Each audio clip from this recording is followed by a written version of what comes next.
আসসালামু আলাইকুম everyone, welcome back to my YouTube channel. অনেক দিন পর আজকে আমি আপনাদের সাথে একটা ভিডিও শেয়ার করব আমার রিসেন্টলি দুইটা ফেভারিট প্রোডাক্ট নিয়ে। এই দুইটা প্রোডাক্ট ইউজ করে আপনারা চাইলে ইজিলি মেকআপ লুকও ক্রিয়েট করতে পারবেন, যেটা আমি করেছিলাম আমার কাজিনের বিয়েতে।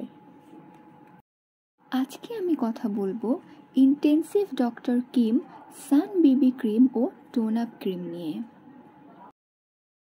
যারা বাজেট ফ্রেন্ডলি হাই কোয়ালিটির প্রোডাক্ট চাচ্ছেন তাদের জন্য কিন্তু এটা বেশ উপকারী একটা প্রোডাক্ট।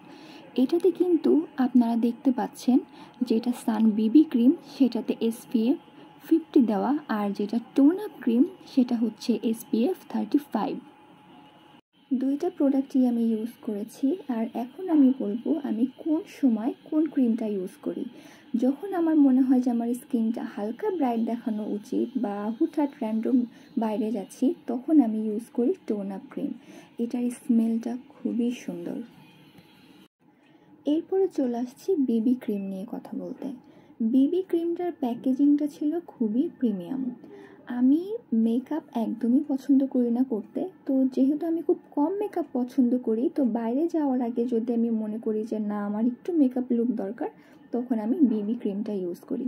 এটা খুবই লাইট ওয়েট অ্যান্ড ভালো স্যুট করে আমার। আমি আমার হাতে সোয়াচ করে দেখিয়ে দিচ্ছি টোন আপ ক্রিম অ্যান্ড বিবি ক্রিমের তফাৎটা। এটা আপনারা দেখতেই পাচ্ছেন, বিবি ক্রিমটা একটু ফাউন্ডেশন লুক দেয় অ্যান্ড টোন আপ ক্রিমটা দেয় হালকা গ্লোজি লুক। তো রেগুলার ইউজের জন্য যারা চাচ্ছেন তাদের জন্য আমি মনে করি যে টোন আপ ক্রিমটা খুব ভালো হবে।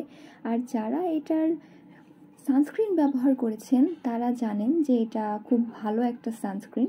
তো এই হিসেবে যদি আপনারা সান প্রোটেকশন চান প্লাস একটু গ্লোয়িং লুক চান, তাদের জন্য এই প্রোডাক্টগুলো খুবই ভালো হবে। আপনারা এগুলো পারচেস করে দেখতে পারেন, আর কেমন লাগলো সেটাও আমাকে জানাবেন। সবাই ভালো থাকবেন। আজকে এই পর্যন্তই।